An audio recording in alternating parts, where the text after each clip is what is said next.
আসসালামু আলাইকুম এভরিওয়ান। বোনের মৃত্যু গল্পের 7 নম্বর পর্ব। তো চলো বেশি কথা না বলে গল্প শুরু করা যাক। আম্মু বলল, কয়েকদিন আগে ওই মেয়ের সাথে আমার দেখা হয়েছিল। আমি বললাম, ওই মেয়েকে? কার কথা বলছো? আম্মু বলল, আরে স্বরাষ্ট্রমন্ত্রীর সাথে। আমি বললাম, আচ্ছা বলো, তারপর কি হয়েছিল? আম্মু বলল, কয়েকদিন আগে আমাদের এখানে একটা ব্যাংক ডাকাতি হয়েছিল, মনে আছে? আমি বললাম, মনে আছে, কিন্তু কেউ আজ পর্যন্ত এই চোরকে ধরতে পারে নাই। আম্মু বলল, ওই চোরকে জানিস? এই রিয়া। আমি বললাম, এই রিয়াটা আবার কে? আম্মু বলল, যে আমার বৌমা হবে, যিনি বর্তমানে দেশের স্বরাষ্ট্রমন্ত্রী। আমি চোখ বড় বড় করে বললাম, স্বরাষ্ট্রমন্ত্রী ব্যাংক ডাকাতি করেছে? এটা একদম অবিশ্বাস্য। আম্মু বলল, এটাই সত্যি, আর তুই তো জানিস আমি যেই কেস হাতে নেই এর সমাধান করেই ছাড়ি। আমি বললাম, তো ওকে তুমি আজ পর্যন্ত ধরতে পারলে না কেন? আম্মু বলল, সেই দিন ব্যাংকের ভেতরে খোঁজ নিতে গিয়েছিলাম, তখন ওই রিয়াও ছিল সেখানে। কি জানি কি দরকার ছিল ওর। পরে আমার কানের কাছে এসে বলে, এই ব্যাংক ডাকাতি আমি করেছি, যদি পারেন আমাকে ধরে দেখান। আমি বললাম, এরপরেও তুমি ওকে ধরতে পারলে না? আম্মু বলল, ও যখন ব্যাংক ডাকাতি করেছে তখন স্বরাষ্ট্রমন্ত্রী ছিল না, এখন তো দেশের সেবা করে, আর ওর বিরুদ্ধে আমি সব প্রমাণ জোগাড় করতাম, কিন্তু করি নাই কেন জানিস? ওর 3টা এতিমখানা আছে। আমি বললাম, সত্যি নাকি? আম্মু বলল, এজন্যই তো আমি ওর পিছনেও ছেড়ে দিয়েছি।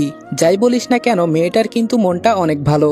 আমি বললাম, বুঝতে পেরেছি, কিন্তু হঠাৎ করে ওকেই কেন বউ করার সিদ্ধান্ত নিলে? আম্মু বলল, ওর মাঝে কি দেখেছি আমি জানি না, কিন্তু ওর ভেতরে যে সাহস আছে কোনো কিছুই ভয় করে না। ও যদি তোর বউ হয় তাহলে তোর কপাল খুলে যাবে। আমি বললাম, বুঝেছি, আমাকে মারার সব প্ল্যান বানিয়ে রেখেছো, এখন শুধু আমি ধরা দিব, তাই না? আম্মু বলল, ওর বাবার সম্পর্কে কিছু জানিস? আমি বললাম, আবার ওর বাবার সম্পর্কেও জানতে হবে? আম্মু বলল, ওর বাবা জানে না তার মেয়ে যে ব্যাংক ডাকাতি করেছে। ওর বাবা জানে ওর মেয়ে খুব ভালো, আর উনি ওকে স্বরাষ্ট্রমন্ত্রী বানাতে 3-4 জন মন্ত্রীকেও খুন করেছে। আমি বললাম, আর কিছু বলো না, আমি আর নিতে পারছি না। এরকম একটা খুনি পরিবারের কাছে আমাকে পাঠাচ্ছ? চিন্তা করেছো আমি কি বাঁচবো না মরবো? আম্মু বলল, মরবি না, আর মনে সবসময় সাহস রাখবি, তাহলেই কাজ হয়ে যাবে। আমি বললাম, আম্মু এটা আমি পারবো না, প্লিজ বাদ দাও।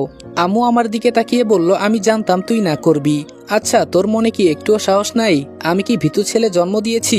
আজকে আমি তোমাদেরকে সবচেয়ে বিশ্বস্ত বুকমেকার ওনেক্স সম্পর্কে বলতে চাই, যেটি পিএসজি এবং সিরিয়ার অফিসিয়াল পার্টনার। এই অ্যাপে আপনি cricket, football, tennis live match দেখতে এবং তাদের স্কোর ভবিষ্যৎবাণী করে সহজেই অর্থ উপার্জন করতে পারবেন। সেই সাথে BMW গাড়ি, আইফোন, ল্যাপটপ এবং আরও অনেক নগদ পুরস্কার জেতারও সুযোগ রয়েছে। এই অ্যাপটিতে আপনি crash, crystal, under and over 21 ইত্যাদি গেম খেলে সহজেই আয় করতে পারবেন।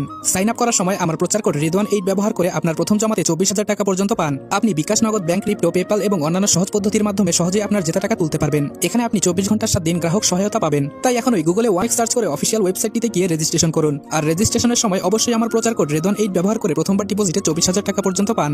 এমন যদি করিস কখনো আমার নাতির মুখ দেখা হবে না, একটু চেষ্টাও তো করতে পারিস। আমি বললাম, এত করে যেহেতু বলছো তাহলে আমি রাজি। আম্মু বলল, চ্যালেঞ্জ নিতে শিখবি, ঝুঁকি নিতে শিখবি, না হলে জীবনে বড় কিছু হতে পারবি না। আমি বললাম, বুঝে গেছি আম্মু, তোমাকে আর বলতে হবে না। আম্মু বলল, তুই ওর সাথে কথা বলার চেষ্টা করবি। আমি বললাম, তার কাছেই তো মনে হয় যেতে পারবো না। আম্মু বলল, আগে ওর কাছে তোর বিশ্বাসযোগ্য হতে হবে, তাহলেই পারবি, আর আমার বিশ্বাস তুই সব পারবি। আর এই নে তোর আইডি কার্ড। আমি বললাম, এটা কি স্পেশাল করে তৈরি করা হয়েছে নাকি? আম্মু বলল, তোদের দেখেও কেউ চিনবে না, আর যিনি সিনিয়র অফিসার আছে ওনার কথা সবসময় মেনে চলবি, এটা আমার আদেশ। আর একটা কথা। আমি বললাম, বলো। আম্মু বলল, ওখানে গেলে ওর বাবা আগে তোদের পরীক্ষা নিবে। আমি বললাম, এটা কেন আবার?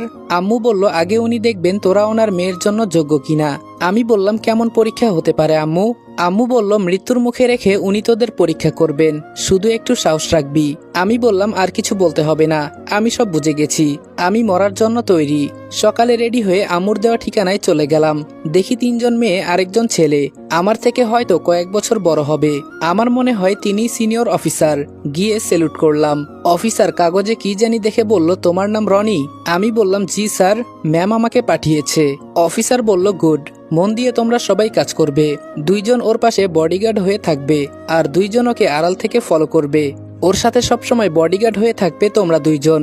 আমি আর আরেকজনের দিকে ইশারা করে বলল, তুমি। আমি বললাম, জি স্যার, এখন কি তাহলে আমরা যাব? অফিসার বলল, তোমাদের যে আলাদা পোশাক দেওয়া হয়েছে না, এর ভেতরে একটা করে ক্যামেরা ফিট করা আছে, তাই তোমরা যাই করো না কেন আমি সব দেখতে পারবো। আমি বললাম, বুঝে গেছি আমরা। অফিসার বলল, আর তোমাদের সব পরীক্ষা করে যাচাই বাছাই করে আনা হয়েছে, তাই আর নতুন করে আমাকে কিছু বলতে হবে না আশা করি। এখন তোমরা 2 জন যাও, আর তোমরা 2 জন থাকো, তোমাদের সাথে আমার কিছু কথা আছে। আর একটা কথা। আমি বললাম, বলুন।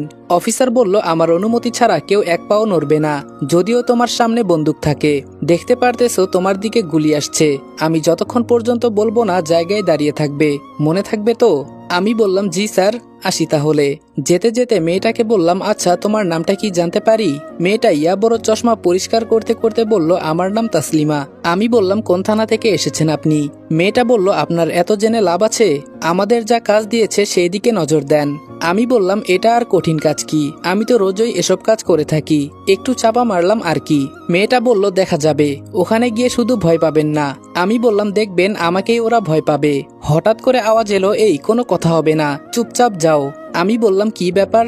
আওয়াজ এলো কোথায় থেকে? মেয়েটা আমার কানে আঙ্গুল দিয়ে বলল, এখান থেকে। এখন তো বুঝতে পারছেন? এখন তো বুঝতে পেরেছেন? মনে মনে বললাম, বেটা দেখি আমাদের সব খবর রাখতেছে। ও, আমি তো মাঝে মাঝে ভুলেই যাই কি জন্য আমাকে এখানে পাঠানো হয়েছে। স্বরাষ্ট্রমন্ত্রীর বাসার সামনে গিয়ে পুলিশকে আমাদের আইডি কার্ড দেখাতেই ভেতরে যেতে দিল। মেয়েটা বলল, সাবধান, একদম ভয় পাবেন না, ভেতরে যে কোনো কিছু হতে পারে।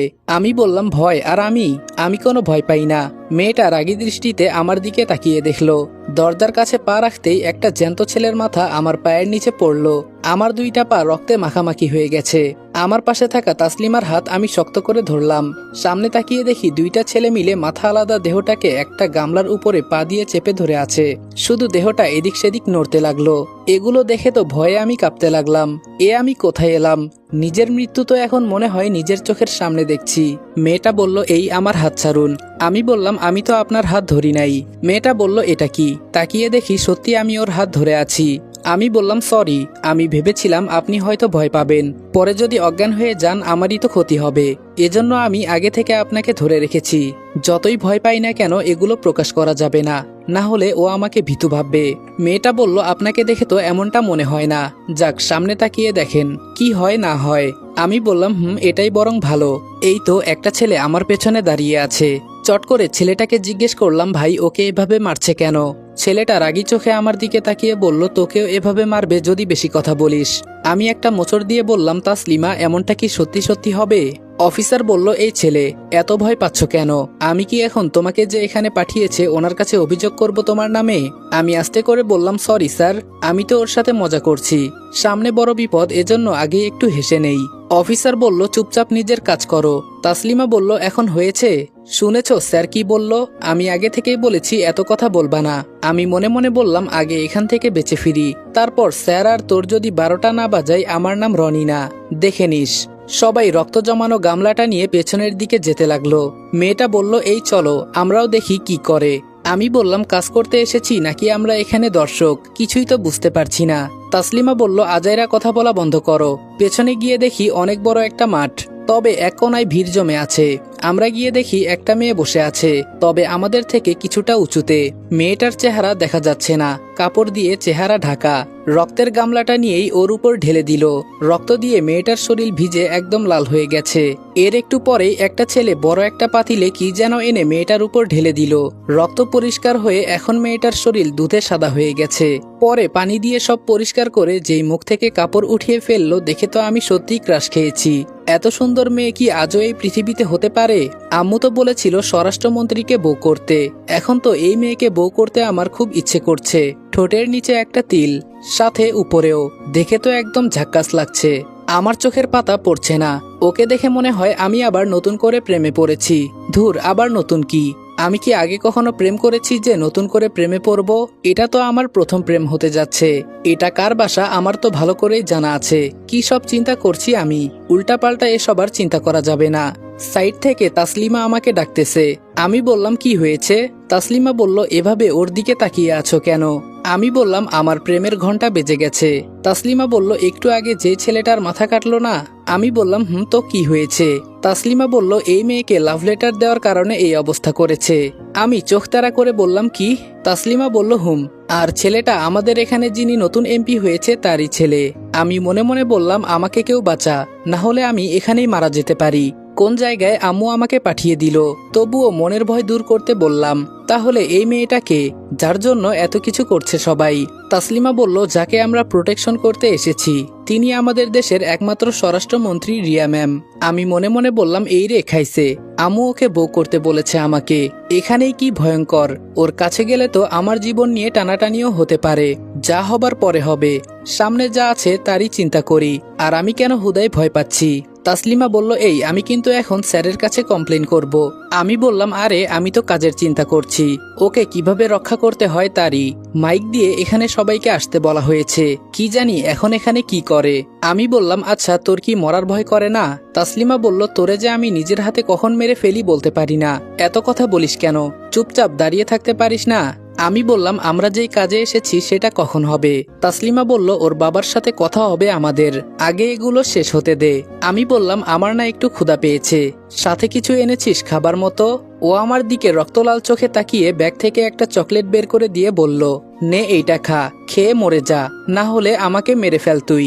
আমি একটা হাসি দিয়ে বললাম, ধন্যবাদ। আচ্ছা চকলেট তো খায় ছোটরা, তুই কি? তাসলিমা বলল, স্যার ওকে বলেন মুখ বন্ধ রাখতে, না হলে ওকে আমি। অফিসার বলল, ওর কথা শুনে একটু বিনোদন লাগছে, থাক ওর মতো ও কথা বলুক, যদি নিজের কাজ ঠিক মতো না করে তাহলে ওরাই ওকে ইনকাউন্টার করে দিবে। আমি বললাম, স্যার আমাকে এত ভীতু ভাববেন না, আমার কিন্তু সেনাবাহিনীর ট্রেনিং দেওয়া আছে। অফিসার বলল, এই পোলা তুই চলে আয়, তোকে লাগবে না। আমি বললাম, সরি স্যার, আর হবে না। মনে মনে ভাবলাম, না ফাজলামও একটু বেশি হয়ে যাচ্ছে, এখন একটু চুপ থাকি। আসসালামু আলাইকুম এভরিওয়ান, বোনের মৃত্যু গল্পের 7 নাম্বার পর্ব এখানে শেষ করলাম। ভিডিওটা ভালো লাগলে লাইক, কমেন্ট এবং শেয়ার করে দিও। আর চ্যানেলে নতুন হলে সাবস্ক্রাইব করতে ভুলবে না। তো দেখা হচ্ছে নেক্সট ভিডিওতে, ততক্ষণ ভালো থাকবা, সুস্থ থাকবা, আল্লাহ হাফেজ।